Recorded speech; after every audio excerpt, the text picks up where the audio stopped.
ஜனநாயகன் படத்துக்கு சர்டிபிகேட் கொடுக்க உயர்நீதிமன்றம் தீர்ப்பு வழங்கிச்சு. இருந்தாலும் மேல்முறையீடு போறாங்க. ஒரு அரசியல் தலைவராக இருப்பதனால தொடர்ந்து அவருக்கு நெருக்கடி கொடுக்கப்படுவதா ஒரு குற்றச்சாட்டு இருக்கு. நீங்களா நினைச்சுக்கிறது அவங்க வேலையை பார்த்துட்டாங்க. சென்சார் போர்டு இப்பதான் ஒரு படத்தை நிறுத்துறாங்களா? எவ்வளவு படத்தை நிறுத்திருக்காங்க. ஆர்சி அப்படி தொடர்ச்சியா தக் லைஃபுக்கு பாத்தீங்களா? தக் லைஃபு நடந்துச்சுல. அதுக்கு முன்னாடி அவர் நடிச்ச படத்துக்கே வந்து ஜெயலலிதா அம்மா பார்க்க போனார்ல, கை கட்டி நின்னாரு ரோட்ல. அப்போ வந்து அதுக்கு தான் போய் நின்றுட்டு இருந்தாரு. அப்போ இதெல்லாம் நடக்கிறது வந்து it's not political. Everything you take it as political. ஏன்னா இது வந்து எல்லாமே பொலிட்டிக்கலாக தான் நடக்குதுன்னு என்ற எண்ணத்தை முதல்ல மாற்றிக்கணும். Censor board why should interfere with anybody. அந்த படத்தில் வந்து கட்சி கொடுக்குறாங்கன்னா அதில் ஏதோ சரியா இல்லைன்னு அவங்க நினைக்கிறாங்க. It's a free thing. People are from the industry our representation போய் உட்காடுறாங்க. அந்த அரசியல்வாதி போய் மேலே உட்காரல. Few members from the industry with throughout the country அவங்க உட்காடுறாங்க. அவங்க பார்த்து அவங்க வந்து சொல்கிறாங்க. அதுக்காக அந்த படம் ரிலீஸ் ஆகணுன்ற ஆசை எல்லாருக்கும் இருக்கும், எனக்கும் இருக்கு. ஒரு படம் எடுக்கிறது வந்து ரொம்ப கஷ்டம், ரிலீஸ் ஆகணும். ஆனால் அது வந்து சட்டத்துக்கு உட்பட்டு தான் இருக்கணும் எல்லாம். அதனால எல்லாத்தையுமே இது வரலன்னா அது காரணம் வந்து அரசுன்னு சொல்றதோ இதெல்லாம் I don't think it is right way to approach. எதிர்க்கட்சியோட குற்றச்சாட்டு என்னன்னா தணிக்கைத்துறை, அமலாக்கத்துறை இது எல்லாத்தையும் வந்து அரசியல். அது எதிர்க்கட்சி நீங்களே சொல்லிட்டீங்களா? அவங்களுக்கு வந்து வேற எதுவும் இல்லை, வேலை இல்லை அவங்களுக்கு. எதை அரசியலாக்கணும், எதை மக்கள்கிட்ட கொண்டு போகணும், மக்களுக்கு வந்து என்ன இருக்கு, உண்ண உணவு, உடுக்க உடை, இருக்க இடம், வேலை வாய்ப்பு எவ்வளோ இருக்கு, பேசிட்டே இருக்கலாம். இதெல்லாம் வந்து அவங்க கான்சன்ட்ரேட் பண்ணலாம். It is not talk about நம்ம நாடு ஒரு ஜனநாயக நாடு. இந்த ஜனநாயக சினிமாத்தை பத்தி பேசுறது தான் மக்களுக்கு முக்கியமா உங்களுக்கு எல்லாம் தெரியும். ஆமா, அவங்க கூட்டணியில் இருக்கும்போது அவங்களுக்கு அது வந்து சொல்லி ஆகணும், கட்டாயம் அவங்களுக்கு. இந்த விவகாரத்தை பொறுத்த வரைக்கும் தாவேகா கூட இது சம்பந்தமா அதிக அளவுல பேசாத நிலையில அது தாவேகா தலைவர் போய் கேட்கணும். நீங்க என்ன கேட்கக்கூடாது. காங்கிரஸ் கட்சி இது சம்பந்தமா அதிகமா கருத்துக்கள் தெரிவிக்கிறாங்க. காங்கிரஸ் வந்து இதுல வந்து அனுகூலம் கிடைக்குமோன்னு நினைக்கலாம். அவங்க வந்து இதை வந்து அரசியல் பண்ணா அவங்களுக்கு ஏதாச்சும் அட்வான்டேஜ் கிடைக்கும்னு நினைக்கலாம். ஐரோட வைத்தியம் இல்ல. நான் வந்து தமிழ் சினிமா நெருக்கடி நான் பார்க்கல. தொடர்ந்து போன வருஷம் வந்து எல்லா படமும் இந்த ரிலீஸ் ஆச்சு. அப்போ வந்து சென்சார் போர்டு நீங்க பாரதிய ஜனதா கட்சியில் இருக்கனால உங்க படத்தை அலோவ் பண்ணிட்டாங்கன்னு நினைக்கலாம். அங்கேயும் வந்து டியூட் படத்தில் பல கருத்துக்கள் பரிமாறப்பட்டன இல்லையா?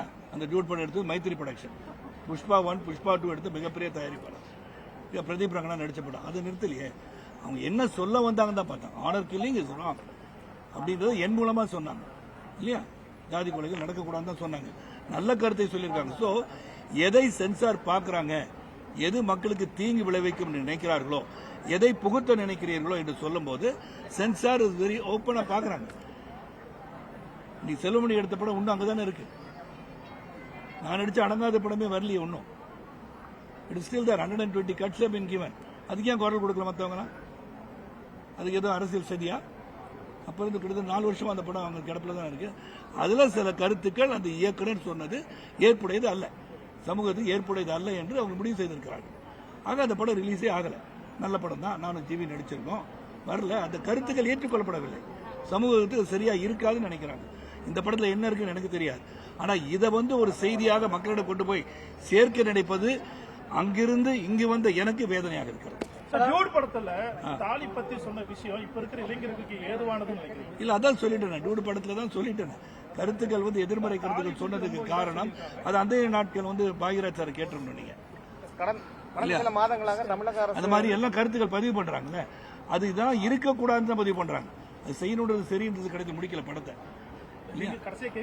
நான் கேட்கறேன், நான் மட்டும் கேட்கலங்க. கூட இருக்க டிராவிட் ஒரு கேரக்டர் வந்து அந்த பொண்ணை பார்த்து கேட்குது, நீ சோறு தான் தின்றியா வேற எதையும் தின்றியா கேட்டிருப்பாங்க. மக்களுடைய கருத்தை இயக்குனர் ஏற்றுக்கொண்டு அதை கேள்வியாக கேட்டிருக்கிறார்.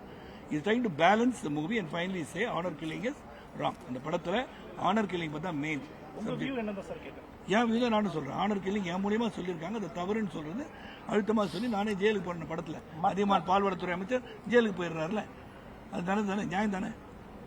மற்ற நடிகர்கள் கொடுக்கிற குரல் கொடுக்கிறது விஜய்க்கு யாரும் குரல் மற்ற நடிகர்களை போய் கேளுங்க. நான் வந்து இதுக்கெல்லாம் சென்சார் போர்டுக்கு என்னைக்குமே நான் குரல் கொடுத்தது கிடையாது. சென்சார் போர்டு எடுக்கின்ற முடிவுக்கு அதான் சொன்னேன், அடங்காத படத்துக்கு இருக்கிற எல்லா நடிகர்களையும் கொஞ்சம் ரிலீஸ் பண்ண சொல்லி குரல் கொடுக்க சொல்லுங்க. அந்த தயாரிப்பாளர் கிட்டத்தட்ட 10 கோடி ரூபாய் செலவழிச்சிருக்காரு.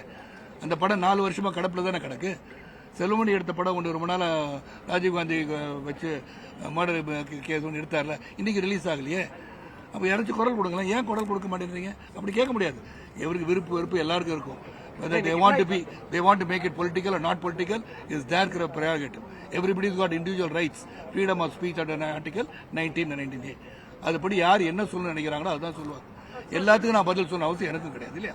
இப்ப இந்த பராசக்தி படம் வந்து இந்தி திணிப்புக்கு எதிரான படமா வந்திருக்குது. அதுக்கு வந்து சென்சார் போர்டு அனுமதி கொடுத்திருக்காங்க. ஆனா ஜனநாயகத்தை வந்து சென்சார் போர்டு அனுமதி கொடுக்காது வந்து பிஜேபி கூட்டணி விஷயம் தெரிஞ்சனால சொல்றேன். பராசக்தி படத்தில் வந்து அவங்க வந்து கட்சி கொடுத்து அதை வந்து மியூட் பண்ணணும்னு சொல்லி அதுக்கப்புறம் அது ஆர்சி அதுவும் ரிவைசிங் கமிட்டி தான் போயிருக்கு. ரிவைசிங் கமிட்டி போன பிறகு தான் US-60 சர்டிஃபிகேட் கொடுத்ததா கேள்விப்பட்டேன். ஸோ ரிவைசிங் கமிட்டி போகாம அது வெளியிடலை. There has been some objection. That objection has been clarified, and whatever has been told to remove and whatever has been told to mute, they have done it and they are going for certificate. Sir, கடந்த சில நாட்களாகவே தமிழக அரசு வந்து நலத்திட்ட உதவிகள் நடக்கிற நிகழ்ச்சியில கூட சினிமா நட்சத்திரங்களை வச்சு பெரிய ஒரு பிரம்மாண்டமா ஒரு படம் வெளியிட்டு ஒரு சினிமா வெளியிடுற மாதிரி பண்றாங்க.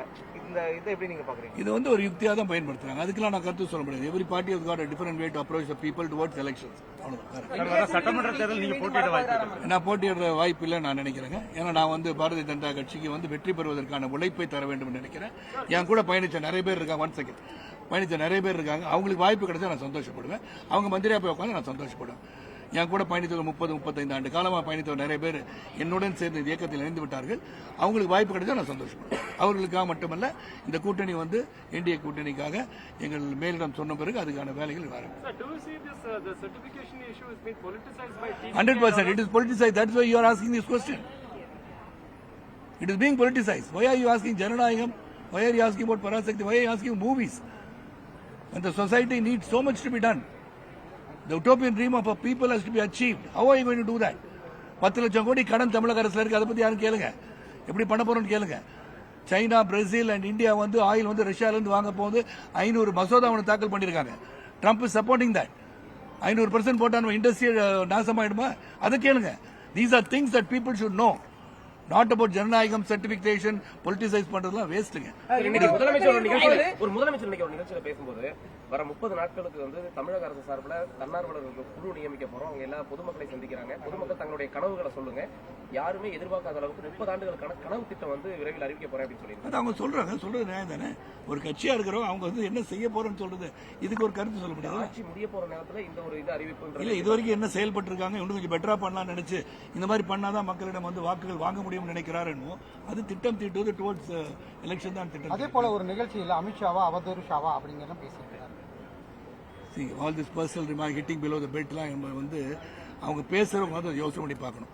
நான் இது பேசினா இந்த இடத்துல நடந்த நிகழ்ச்சி இருக்குல்ல, this will get dissipated. இன்னைக்கு நம்ம வந்து carbon credits reducing carbon and taking the global warming வந்து 1.5 டிகிரிஸ் கிட்ட ரீச் ஆயிடுச்சு. இதுக்கு மேல போனா நான் வந்து பெரிய பெரிய வந்து சீரழிவு வரும் அப்படின்னு சுட்டி காட்டுவதற்காக நிகழ்கின்ற நிகழ்வு. விஜய் அசைக்க முடியாத ஒரு மிகப்பெரிய ஒரு அரசியல் சக்தியா உருவாயிட்டு இருக்காரு அப்படின்ற ஒரு கருத்து சொல்லிட்டு இருக்காங்க. அந்த கருத்து எப்படி? அது வந்து அரசியல் வந்து தேர்தல் வந்து நின்ன பிறகு சொல்ல வேண்டிய கருத்தை நீங்க முதல்ல சொல்றீங்க. இவங்க லாயரா இருந்திருக்காங்க, லாயர் தான் அவங்க. It's like leading witness. அது இந்த மாதிரி இருக்குன்னு சொல்றாங்க. நீ என்ன நினைக்கிறீங்க கேட்கக்கூடாது, இருக்கான்னு வந்து பார்ப்போம். 2.66 கோடிக்கும் அதிகமான மக்களின் உள்ளங்களை வென்ற தந்தி டிவியின் டிஜிட்டல் தளங்கள், 1.25 கோடி யூடியூப் சப்ஸ்கிரைபர்ஸ், 47 லட்சம் ஃபேஸ்புக் ஃபாலோவர்ஸ், 25 லட்சம் இன்ஸ்டாகிராம் ஃபாலோவர்ஸ், 23 லட்சம் எக்ஸ் ஃபாலோவர்ஸ், 11 லட்சம் தந்தி ஆப் டவுன்லோட்ஸ், 35 லட்சம் வெப்சைட் மந்த்லி ஆக்டிவ் யூசர்ஸ். அசுரபலம் கொண்ட எங்கள் டிஜிட்டல் கரங்களில் உங்கள் விளம்பரங்களை சேர்க்க வாட்ஸ்அப் பண்ணுங்க 8939888378. Email advttanditv@dttv.in.